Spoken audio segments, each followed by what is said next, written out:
Hello everyone, स्वागत है आप सभी का आपके अपने यूट्यूब चैनल एसएससी ओरेटर पर। तो भाई अब सीजीएल के एग्ज़ाम में केवल 7 से 8 दिन बचे हुए हैं। तो आप लोगों के मन में भी काफ़ी सारे सवाल होंगे। आप लोग भी काफ़ी घबराए हुए होंगे इस एग्ज़ाम के नए पैटर्न को लेके। नए पैटर्न को देखते हुए मैं इस वीडियो को बना रहा हूँ और आपको सारी चीज़ें टॉपिक वाइज बताऊँगा कि क्या क्या इंपॉर्टेंट टॉपिक्स है जो आपको कवर कर लेना चाहिए एग्ज़ाम से पहले। ठीक है, तो आप लोग इस वीडियो को पूरा देखिएगा। अगर चैनल पर नए आए होंगे तो प्लीज़ चैनल को सब्सक्राइब कर दीजिएगा। तो चलिए सीजीएल एग्ज़ाम के बारे में बात करते हैं कि क्या पैटर्न फॉलो हो सकता है। जो कि अभी फेज़ 13 का एग्ज़ाम देखने को मिला, जो कि जिसमें 3 एग्ज़ाम हुए हैं, जैसे 10th लेवल पे और 12th लेवल पे और ग्रेजुएशन लेवल पे। तो 10th लेवल का जो एग्ज़ाम था वो काफ़ी ईज़ियर साइड था। 12th लेवल का जो एग्ज़ाम था वो मॉडरेट साइड था और ग्रेजुएशन लेवल का जो एग्ज़ाम था वो काफ़ी हायर साइड था, जिसका लेवल लोगों ने बताया कि काफ़ी हाई आ रहा है और काफ़ी डिफ़िकल्ट पेपर आ रहा है। तो उसके अकॉर्डिंग मैं अभी सीजीएल के बारे में बताऊंगा कि आपको कौन कौन से टॉपिक पढ़ने चाहिए। क्योंकि देखो आपके मन में डर बैठ गया है कि अब जो पेपर टफ आ रहा है उसको कैसे हम हैंडल करेंगे एग्ज़ाम हॉल में। क्योंकि अब जो मॉक्स बनाने वाले एजेंसीज़ हैं उसने भी ये पैटर्न फॉलो कर लिया है और काफ़ी टफ मॉक बनाए जा रहे हैं। जो लोग स्कोर टीसीएस के पिछले पैटर्न में 160, 165, 170 तक कर रहे थे मॉक में स्कोर, वो सडनली 120, 115 पे आ गए हैं। तो क्या ऐसी चेंजेस आपको करनी पड़ेगी स्ट्रैटेजी में 7 दिन जो बचे हुए हैं उसमें, वो चीज़ें आप लोग ध्यान से सुनिए और समझिए। तो चलिए लाइन बाय लाइन एक-एक चीज़ को मैं बात करूँगा कि एग्ज़ाम पैटर्न, इंग्लिश का, मैथ का, सब चीज़ों के बारे में बात करूँगा। तो चलिए सबसे पहले बात करेंगे एग्ज़ाम पैटर्न को लेके। तो आप लोग भी काफ़ी यूट्यूब वगैरह या फिर टेलीग्राम वगैरह पे एक्टिव रहते हो, तो आपको पता चल गया होगा कि फेज़ 13 का जो एग्ज़ाम हुआ उसमें 40 से 50% जो क्वेश्चंस आ रहे थे वो पीवाईक्यू बेस्ड थे। पहले क्या होता था ना कि जब टीसीएस एग्ज़ाम कराती थी तो लगभग 70 से 80% पीवाईक्यू आपको देखने को मिलते थे और 10 से 20% क्वेश्चंस ही नए आते थे। लेकिन इस बार क्या हुआ है कि अकॉर्डिंग टू जो फेज़ 13 एग्ज़ाम हुआ है उसके 50% के आसपास आपको नए क्वेश्चंस देखने को मिल रहे हैं। नए क्वेश्चंस एज अ सेंस कि लैंग्वेज चेंज कर दी जा रही है, थोड़ा सा बड़ा कर दिया जा रहा है क्वेश्चन को और थोड़ा सा डिफिकल्ट बना दिया जा रहा है। बाकी कंसेप्ट वगैरह तो सारे सेम रह रहे हैं, सारे फॉर्मूलाज वगैरह तो सेम रह रहे हैं, कोई भी चीज़ उसमें चेंजेस नहीं है। हाँ, पूछने का तरीका बदल चुका है और लैंग्वेज भी बदल चुका है। ठीक है, तो इस चीज़ के लिए आप पहले से प्रिपेयर रहिएगा। ठीक है, नए क्वेश्चंस आ रहे हैं, बिल्कुल आ रहे हैं नए क्वेश्चंस। टफर साइड आ रही है पेपर, बिल्कुल टफ आ रही है पेपर। तीसरा, जो टाइम है वो इनफ नहीं हो रहा है बच्चों के लिए। जो बच्चे बता रहे हैं कि 60 मिनट में पूरा पेपर सॉल्व करना मुश्किल हो जा रहा है। क्योंकि रीजनिंग की बात करेंगे तो रीजनिंग में आप क्रिटिकल रीजनिंग पूछ रहे हैं जो स्टेटमेंट बेस है। तो स्टेटमेंट बेस अगर क्वेश्चंस आ रहे हैं तो उसको पढ़ने में समय लगता है, जिसकी वजह से बच्चों के जो अटेम्प्ट्स है वो रीजनिंग में कम हो जा रहे हैं और टाइम ज़्यादा लग जा रहा है। तो आप लोग भी माइंडसेट बना के जाओ कि रीजनिंग को आपको बहुत ज़्यादा टाइम इन्वेस्ट नहीं करना है। रीजनिंग आप आराम से करिए, समझ से करिए। आप 15-16 मिनट में पूरी अगर रीजनिंग कर ले रहे हैं तो मोर देन इनफ है आपके लिए। ठीक है, तो आपको यह चीज़ ध्यान देनी पड़ेगी। और जीके जीएस का लेवल हाई हो चुका है अब, क्योंकि स्टेटमेंट वाले क्वेश्चंस आ रहे हैं। जैसे यूपीएससी में क्वेश्चंस आते थे, सीजीएल मेंस में क्वेश्चन आते थे स्टेटमेंट वाले, वो प्रीलिम्स एग्जाम में भी देखने को मिल रहे हैं। तो इसके लिए भी आप प्रिपेयर रहिए पहले से। ठीक है, रीजनिंग आपको बता ही दिया कि थोड़ी कंफ्यूजिंग आ रही है, थोड़ी टाइम टेकिंग आ रही है। मैथ्स बिल्कुल कैलकुलेटिव आ रही है।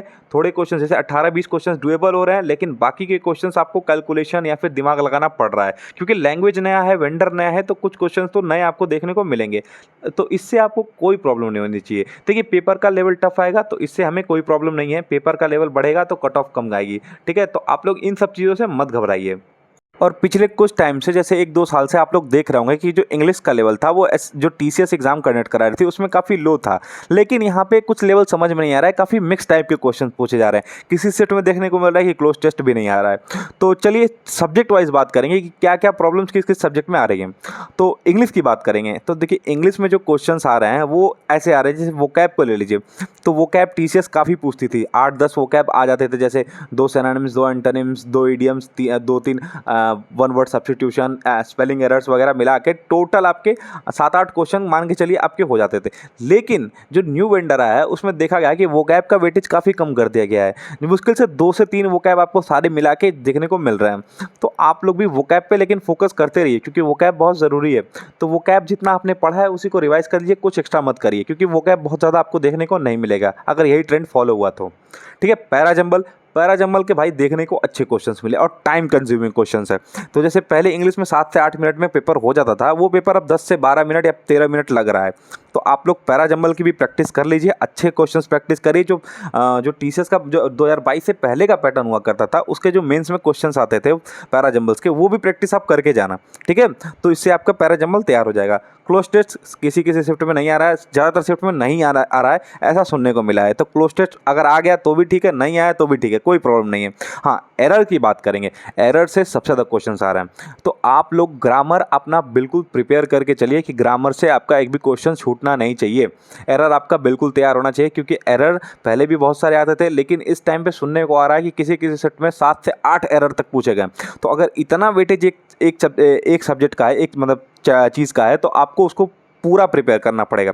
तो एरर्स की मैक्सिमम प्रैक्टिस करिए, आप ग्रामर की बुक से करिए या फिर प्रीवियस ईयर की बुक्स करिए, तो एरर्स की प्रैक्टिस आपको पूरी करनी पड़ेगी। ठीक है, तो रही बात इंग्लिश की, तो इंग्लिश मॉडरेट साइड है। आप लोग अगर इंग्लिश की अच्छी तैयारी की होगे तो कर ले जाओगे। तो इंग्लिश में बहुत ज़्यादा परेशान होने की ज़रूरत नहीं है, थोड़ा टाइम लगेगा, लेकिन आप कामनेस शांति के साथ पेपर अटेम्प्ट करना इंग्लिश का हो जाएगा। तो चलिए नेक्स्ट सब्जेक्ट की ओर बढ़ते हैं, जो कि है रीजनिंग। तो रीजनिंग का जो पैटर्न आ रहा है इस टाइम पे, वो काफ़ी हेडेक देने वाला है। आप लोग देख रहे होंगे कि क्रिटिकल रीजनिंग से काफ़ी भर भर के क्वेश्चंस आ रहे हैं, या फिर वो क्या कहते हैं, वो स्टेटमेंट वाले क्वेश्चन, स्टेटमेंट अजम्पशन वाले क्वेश्चन हो, या फिर डिसीजन मेकिंग क्वेश्चंस हो। तो ये सारे क्वेश्चंस आ रहे हैं। तो आप लोग क्या करिए कि यूट्यूब वगैरह कहीं से या फिर किसी टीचर्स का कोर्स लिया है, तो आप 1-2 घंटा निकाल के इस चीज़ को आप पढ़ लीजिए कि कैसे किस चीज़ को अटेम्प्ट करते हैं। तो क्रिटिकल रीजनिंग आपको तैयार करके बिल्कुल जाना है। सीरीज़ हुआ, या फिर कोडिंग डिकोडिंग हुई, या फिर अल्फ़ाबेटिकल सीरीज़ हुआ, तो इसके क्वेश्चंस काफ़ी अच्छे आ रहे हैं, अच्छे पैटर्न के आ रहे हैं। तो मैं यही कहूँगा कि जितने पुराने पैटर्न हैं उनको तो आप प्रिपेयर करिए, लेकिन जो मॉक्स वगैरह में आपको पैटर्न देखने को मिल रहा है उनको भी आप एक बार दिमाग में माइंड में रख लीजिए। ठीक है, तो उससे क्या होगा कि सीरीज़ के जो क्वेश्चंस आपको एग्जाम में आएंगे, अगर आपको आ गया तो ठीक है, नहीं आया तो स्किप कर देना। ठीक है, क्योंकि बहुत ज़्यादा टाइम लग जाएगा सीरीज़ ढूंढने में, तो आपको टाइम बचाना है। ये जो पेपर आ रहा है ना, उसमें सबसे बड़ा फैक्टर होगा टाइम। जो बच्चा टाइम बचा लेगा वो आगे चला जाएगा, लेकिन आपको अपना टाइम वेस्ट नहीं करना है। तो सीरीज़ वगैरह के भी आपको काफ़ी अच्छे क्वेश्चंस प्रैक्टिस कर लेने हैं पहले से। ठीक है, सीटिंग अरेंजमेंट आ रही है, 1-2 क्वेश्चन सीटिंग अरेंजमेंट से देखने को मिल जाएगा, जो कि मेंस का टॉपिक है। अगर प्रीलिम्स में आ रहा है तो कोई बात नहीं, आप लोग भी अगर सीटिंग अरेंजमेंट काफ़ी बड़ा हैवी रहा तो आप लोग स्किप कर देना, बाकी अगर नॉर्मल रहा तो आप लोग अटेम्प्ट कर लेना। अभी तक आपको इतना तो आता होगा कि सीटिंग अरेंजमेंट कैसे करते हैं। नॉन वर्बल में थोड़ा सा आसान आ रहा है क्वेश्चन, जैसे कि कुछ चीज़ें तो मतलब ये है कि 25 के 25 क्वेश्चन थोड़ी टफ आएंगे, कुछ क्वेश्चन ईजी आएंगे। जैसे नॉन वर्बल को ले लिया जाए तो वहाँ के जो क्वेश्चंस है वो थोड़े इजी आ रहे हैं, तो वो लोग आप कर लोगे आप लोग। ठीक है, तो ओवरऑल पेपर का जो बात करेंगे ना कि पेपर कैसा आ रहा है, तो पेपर जो रीजनिंग का है वो थोड़ा टफ है, क्योंकि जहाँ तक टीसीएस पेपर लेती थी तो उसमें आप 12, 13, 14 मिनट में आप पेपर कर लेते थे। यहाँ पे मॉक वगैरह में आप लोग देख रहे होंगे कि 18 से 20-20 मिनट लग जा रहे हैं पेपर केवल रीजनिंग को सॉल्व करने में। तो आप लोग को भी यही डिसाइड करना है कि कौन से क्वेश्चंस को फर्स्ट गो में करने हैं, कौन से छोड़ने हैं। तो आप लोग भी ध्यान से मॉक अटेम्प्ट करिए, या फिर ध्यान से अपना पैटर्न बना लीजिए दिमाग में कि इस पैटर्न से मुझे रीजनिंग को अटेम्प्ट करना है। और रीजनिंग अगर नहीं आएगी, अगर सीरीज आपको नहीं पकड़ के आएगी, तो आप वहाँ पे स्किप कर देना, बहुत ज़्यादा जोर मत लगाना, क्योंकि आपको टाइम बचाना है। तो ये चीज़ें आप रही रीजनिंग की। तो रीजनिंग में भाई जो है करना है प्रैक्टिस कर लो, एक हफ्ते में बहुत चीज़ें नहीं की जाएंगी, जो चीज़ें मैंने बताई उसको फॉलो करो और कर लो। तो चलिए सबसे इम्पॉर्टेंट सब्जेक्ट के बारे में बात करेंगे, जो कि मैथमेटिक्स। मैथमेटिक्स को लेके काफ़ी स्टूडेंट के मन में बहुत डर रहता है कि कैसे मैथमेटिक्स में हम करेंगे, कैसे कैलकुलेशन करेंगे, कितना टाइम बचाना पड़ेगा, कितना टाइम लगेगा। तो ये सारा कन्फ्यूज़न स्टूडेंट के मन में रहता है, तो उनको प्रॉब्लम्स भी होती हैं। काफ़ी स्टूडेंट जो बिगिनर होते हैं वो मैथमेटिक्स में थोड़ा घबराते हैं, क्योंकि मैथमेटिक्स थोड़ा टाइम टेकिंग सब्जेक्ट है। तो यहाँ पे एग्ज़ाम में क्या हो रहा है कि एग्ज़ाम में कुछ out of the box question आ रहे हैं, कुछ out of the syllabus question आ रहे हैं। तो वो क्वेश्चन मैंने यहाँ पे मेंशन नहीं किए हैं, तो मैंने वो चैप्टर्स मेंशन किए हैं जो आप कर सकते हो, जो कि आपका सिलेबस के अंदर है। ठीक है, तो जैसे प्रोबेबिलिटी, स्टैटिक्स, ये चैप्टर्स मेंस के हैं, लेकिन प्रीलिम्स में देखने, मतलब प्रीलिम्स क्या ये या फिर फेज 13 का एग्जाम का ये, उसमें एक ही होता है, मतलब एक ही एग्जाम होता है, तो उसमें आप प्रीलिम्स मेंस सब एक ही है। तो अब प्रीलिम्स में क्या पता पूछे ना पूछे, लेकिन आपको प्रोबेबिलिटी और स्टैट्स पूरा का पूरा कंप्लीट करके जाना है। ठीक है, उससे क्वेश्चंस आपका नहीं छूटना चाहिए, क्योंकि आपको मेंस में वो चीज़ें प्रिपेयर करनी ही है, तो अभी से आप प्रिपेयर करके चलो। ठीक है, और अर्थमेटिक की बात करेंगे। अर्थमेटिक से क्वेश्चंस अच्छे आ रहे हैं, टीसीएस जो लेती थी तब भी अच्छे क्वेश्चंस आते थे, अभी भी जो अर्थमेटिक के वो अच्छे क्वेश्चंस आ रहे हैं। जैसे कि कोई भी चैप्टर उठा लो अर्थमेटिक का, उससे थोड़े बहुत कैलकुलेटिव क्वेश्चंस आ रहे हैं, तो आपको थोड़ा कैलकुलेटिव क्वेश्चंस करने की प्रैक्टिस करनी होगी। आप लोग थोड़ा सा कैलकुलेशन अपना बूस्ट कर लो, इंप्रूव कर लो, ये सब चीज़ें तो अर्थमेटिक कर ले जाओगे। एडवांस के थोड़े कम क्वेश्चंस आ रहे हैं, लेकिन जो क्वेश्चंस आ रहे हैं ना वो काफ़ी अच्छे आ रहे हैं। जैसे मेंसुरेशन के क्वेश्चंस देखने को मिले प्रिज्म पिरामिड वगैरह से, तो ये क्वेश्चंस भी आ रहे हैं। कटिंग फिगर्स से भी क्वेश्चंस आ रहे हैं। तो ये सारी चीज़ें आप प्रिपेयर करके चलो, जैसे कि जो भी चैप्टर एडवांस के हैं उसके बेसिक तो आपको क्लियर होने ही चाहिए और क्वेश्चंस आपको लगाए होने चाहिए। प्रैक्टिस जितनी कर लोगे उतना अच्छा रहेगा।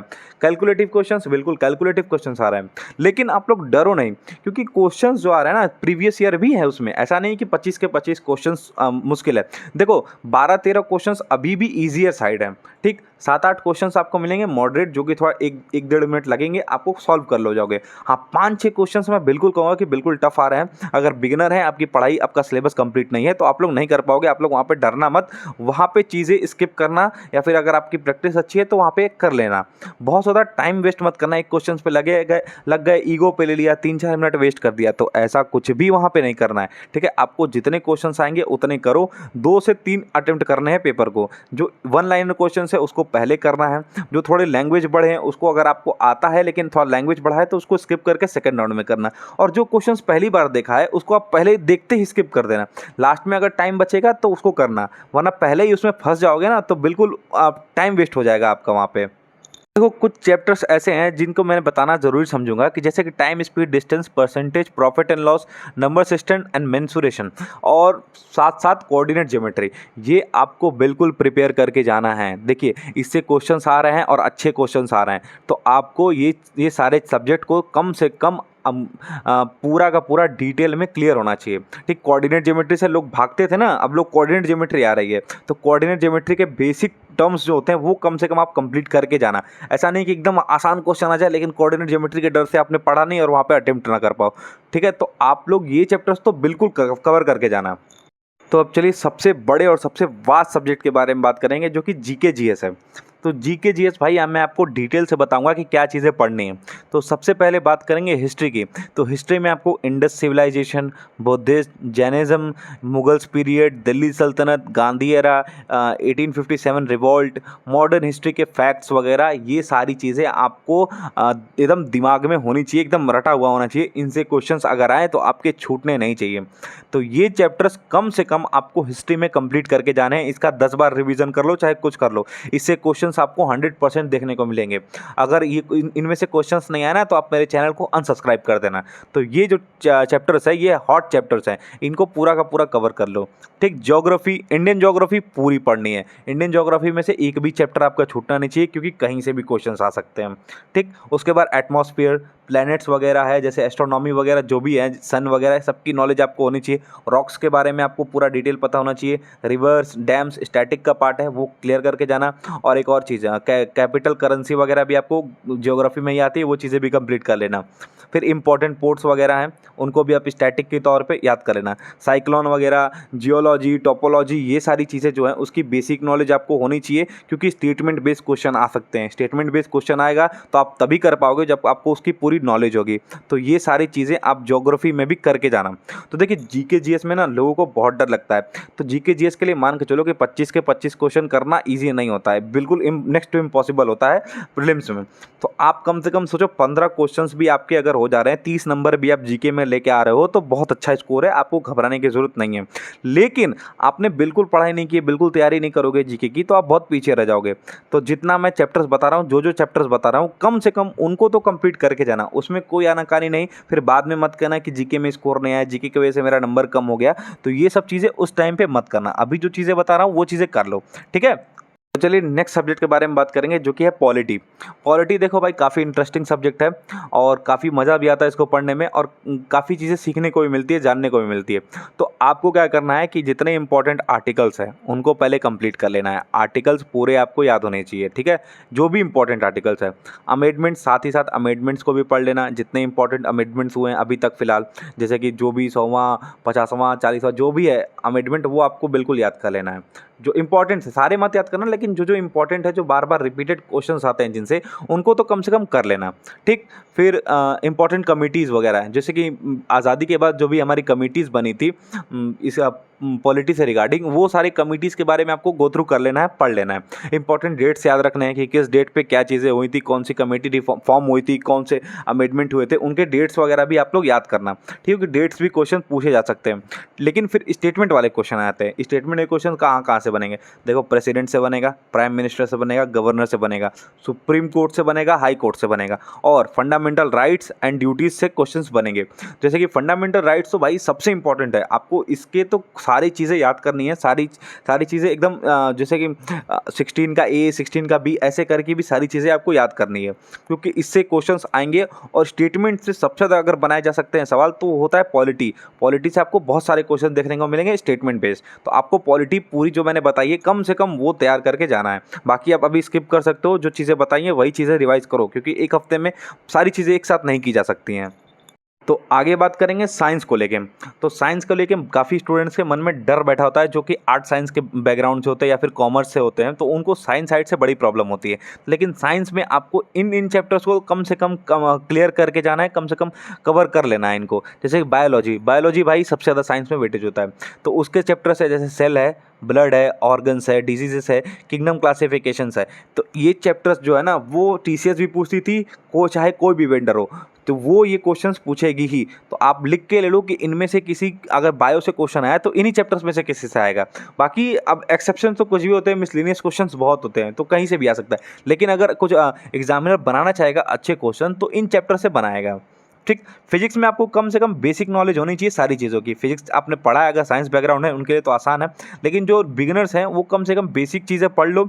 इन्वेंशन एंड डिस्कवरीज जो हुई हैं वो पढ़ लो, ठीक है। और मात्रक वगैरह जो होता है ना, वो जैसे वो पढ़ भी सकते हो। और फार्मूलाज पढ़ के जाना, फार्मूलाज जो भी लेंस का फार्मूला, मिरर का फार्मूला, ये सब सारे फार्मूलाज वगैरह पढ़ लेना। डेफिनेशन पढ़ लेना, न्यूटन्स लॉ वगैरह जो भी डेफिनेशन है सारी लॉ पढ़ लेना। ये सब चीज़ें आपको याद होनी चाहिए। तो बेसिक चीज़ें हैं यार, ये तो चीज़ें कम से कम आप करके जाओ, क्योंकि आपको अगर आ गया फिर आप कहोगे कि यार पढ़ लेता तो ज़्यादा बेटर रहता, तो पढ़ के जाओ। ठीक।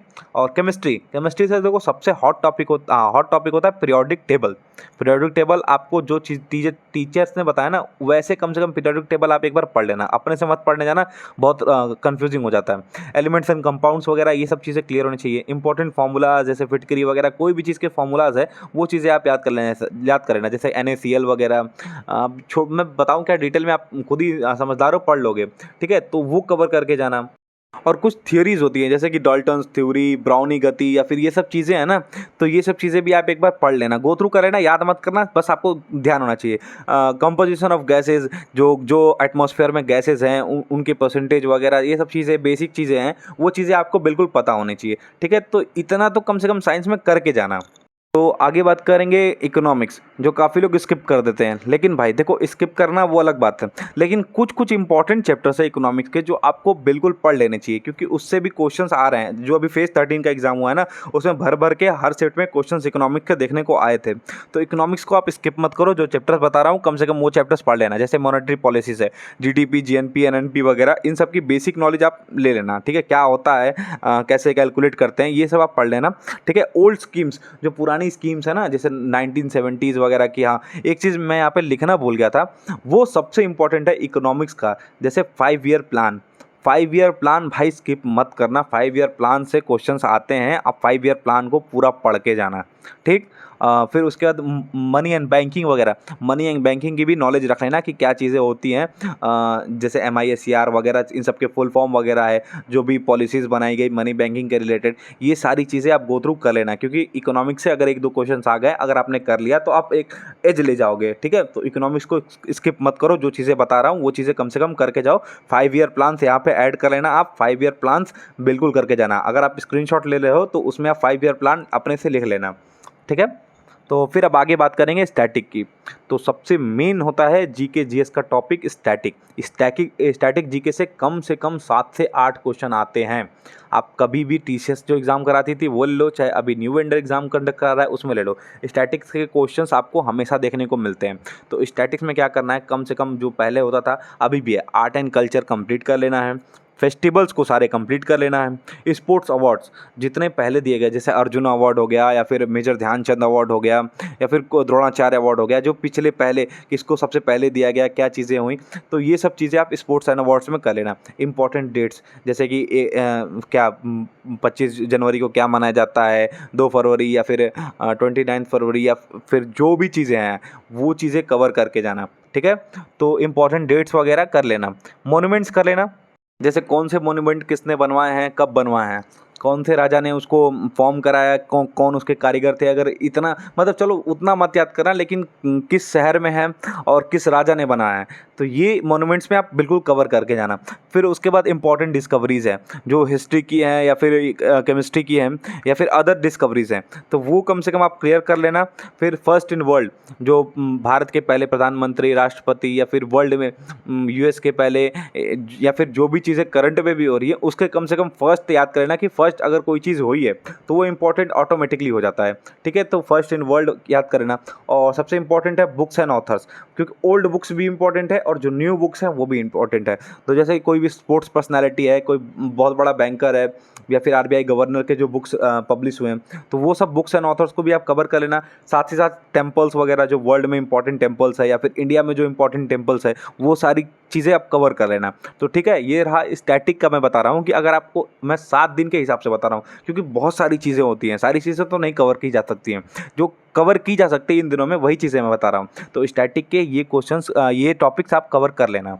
तो नेक्स्ट टॉपिक के बारे में बात करेंगे, जिसके सबसे ज़्यादा सवाल मेरे को आ रहे थे कि भैया करंट अफेयर कैसे करने हैं, करंट अफेयर कहाँ से पढ़ें, कैसे पढ़ें, क्या पढ़ें। तो देखो, करंट अफेयर के कुछ टॉपिक्स लिखे हैं, तो ये टॉपिक्स आप बस कर लेना, बाकी करंट अफेयर्स में कुछ मत करना, क्योंकि करंट अफेयर इतना ज़्यादा होता है ना कि अगर सारी चीज़ें करने जाओ तो आपका पूरा दिन बीत जाएगा। तो सबसे पहले गवर्नमेंट स्कीम्स, चाहे वो सेंट्रल गवर्नमेंट हो या फिर स्टेट गवर्नमेंट हो, तो उसकी स्कीम्स बहुत इंपॉर्टेंट है। आपने देखा कि फेज़ 13 में भी स्कीम्स भर भर के आ रहे थे, तो जो 2014 से अभी गवर्नमेंट बनी है उसकी स्कीम्स तो बहुत इंपॉर्टेंट है, तो कम से कम वो स्कीम्स तो आप कवर करके जाना, ठीक है। कौन सीएम है अभी किस स्टेट की, कौन गवर्नर है, काफ़ी चेंज होते रहते हैं, तो ये चीज़ें भी आप करंट के देख लेना।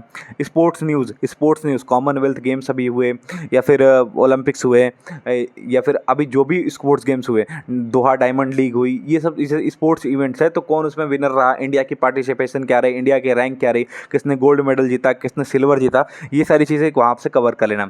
इंपॉर्टेंट समिट्स जैसे कि ब्रिक्स सम्मेलन कहाँ हुआ, आसियान सम्मेलन कहाँ हुआ, ये सब सारी चीज़ें हैं, ये चीज़ें क्लियर कर लेना। न्यू अपॉइंटमेंट्स जैसे अभी आरबीआई के गवर्नर चेंज हुए हैं या फिर अभी chief justice of India change हुए हैं, तो न्यू अपॉइंटमेंट्स जो हैं जैसे कि बीएसएफ, सीआईएस, सीआरपीएफ या फिर सीआरपीएफ जो भी है, उनके चीफ कौन है या फिर इंडियन आर्मी चीफ कौन है, ये सब चीज़ें आप कर लेना, ठीक। अवार्ड्स एंड ऑनर, किसको कौन से इंपॉर्टेंट अवार्ड्स दिए गए हैं, चाहे वो जर्नलिज्म में हो, चाहे प्रिट्जगर हो, चाहे कोई भी अवार्ड्स एंड ऑनर्स हो, इंपॉर्टेंट ऑस्कर्स वगैरह जो भी हैं, तो ये चीज़ें अवार्ड्स क्लियर कर लेना। और फर्स्ट इन इंडिया एक होता है कि अभी भारत में क्या सब पहला चीज़ हुआ है, जैसे फर्स्ट इन इंडिया में क्या अभी नई चीज़ हुई है, तो वो चीज़ कवर कर लेना, ठीक है। ओलंपिक्स एंड कॉमनवेल्थ बता ही दिया मैं।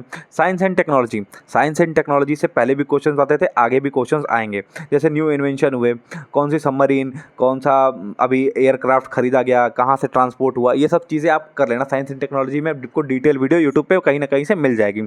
एनवायरमेंट एंड इकोलॉजी, ये भी चैप्टर आता है, इसको भी आप करके जाना, क्योंकि थोड़े बहुत क्वेश्चंस आते हैं, लेकिन अगर आ भी जाएँ तो आप कर पाओ, आपको थोड़ी नॉलेज हो, आप कहीं ना कहीं से लिंक करके कर पाओ। इंपॉर्टेंट इंडेक्स, हाँ इंडेक्स कर लेना भाई कि अभी इंडिया की किस इंडेक्स में क्या रैंकिंग चल रही है, कम से कम फर्स्ट वाली और इंडिया की रैंकिंग, ये 2 चीज़ें कर लेना। और न्यू बुक्स, अभी जो भी न्यू बुक्स लॉन्च हुई हैं, जो भी न्यू बुक लॉन्च की गई हैं, जो भी पब्लिशर थे उसके या फिर जो भी ट्रांसलेटर थे, वो चीज़ें भी क्लियर कर लेना, जैसे कि बुकर प्राइज़ किसको मिला, इंटरनेशनल बुकर प्राइज़ किसको मिला, तो ये सारी चीज़ें इंक्लूड करके ये सब चीज़ें पढ़ लेना। तो ये रही करंट की बात। तो वीडियो काफ़ी लंबी हो गई है, लेकिन मैं आपको डिटेल से एक चीज़ें बताया हूँ कि क्या चीज़ें आपको लास्ट मोमेंट में कर लेनी चाहिए, क्योंकि काफ़ी एस्पिरेंट इस टाइम पे घबराए हुए हैं, उनको समझ में नहीं आ रहा है कि न्यू वेंडर जब से आया क्या चीज़ें करनी चाहिए। तो देखो भाई, एग्ज़ाम पेपर स्टफ आएगा तो सबके लिए आएगा, आप लोग घबराइए नहीं। जैसा एग्ज़ाम आएगा आप क्या कर सकते हो, आप पढ़ सकते हो, आपके हाथ में जो चीज़ें हैं वही कर सकते हो। तो आपका काम है पढ़ाई करना, बहुत ज़्यादा दिमाग लगाना, सोचना नहीं। तो जितना मैं बता रहा हूँ कम से कम उतना करके जाना, आप एग्ज़ाम में अच्छा कर पाओगे। पेपर टफ आएगा, आपको नॉर्मलाइजेशन का फ़ायदा मिलेगा, अगर किसी का इजी आ गया तो उसके नॉर्मलाइजेशन में कोई मार्क्स नहीं पड़ेंगे। तो ये चीज़ें भी दिमाग में रखो, आप आराम से पेपर दो, ठीक है। तो अभी से आप अपने आप को इतना प्रेशराइज कर लोगे तो एग्ज़ाम में प्रॉब्लम होगी। तो आप लोग ज़्यादा दिमाग मत लगाओ, चीज़ें सिंपल तरीके से आप करो, ठीक है। जो पढ़ रहे हो उसको पढ़ो, जो रिवाइज़ कर सकते हो उसको रिवाइज़ करो। और जो भी प्रॉब्लम्स आ रही हैं, जैसी भी प्रॉब्लम्स आ रही हैं, आप मुझे बता सकते हो या फिर अपने मेंटोर को बता सकते हो, या फिर जिस भी टीचर से बात करना चाहो उस टीचर से अगर आपकी बात होती है तो उनसे बात कर लो, ठीक है। क्योंकि इम्पॉर्टेंट देखो आपका माइंडसेट है, आप माइंडसेट क्या लेके जा रहे हो एग्ज़ाम में, ये बहुत मैटर करेगा। आप पहले ही घबरा के नर्वस जाओगे तो आपका एग्ज़ाम खराब हो जाएगा। तो जो भी आएगा, जैसा भी आएगा, आपने तैयारी की, आप अपना 100% दे के आओगे। 60 क्वेश्चन हो रहे हैं, 60 ही क्वेश्चन करके आओ, 70 हो रहे हैं, 70 करके आओ। इवन जितना पॉसिबल हो रहा है आपसे उतना करके आओ, घबराओ नहीं बिल्कुल, ठीक है। और मुझसे कोई अगर आपको क्वेश्चंस पूछना है या फिर मेरे से अगर कोई सजेशन चाहते हो तो आप मेरे टेलीग्राम चैनल पे जुड़ सकते हो। टेलीग्राम का लिंक मैं आपको डिस्क्रिप्शन बॉक्स में दे दूँगा, ठीक है। और मेरी बात अगर आपको पसंद आई हो, आपको चीज़ें समझ में आई हो, तो प्लीज़ वीडियो को लाइक कर देना और चैनल को सब्सक्राइब कर देना, ठीक है। बाकी आपको कोई भी मदद चाहिए होगी, मैं आपके लिए ज़रूर तत्पर रहूँगा, आप मुझे बता सकते हो, ठीक है। Thank you.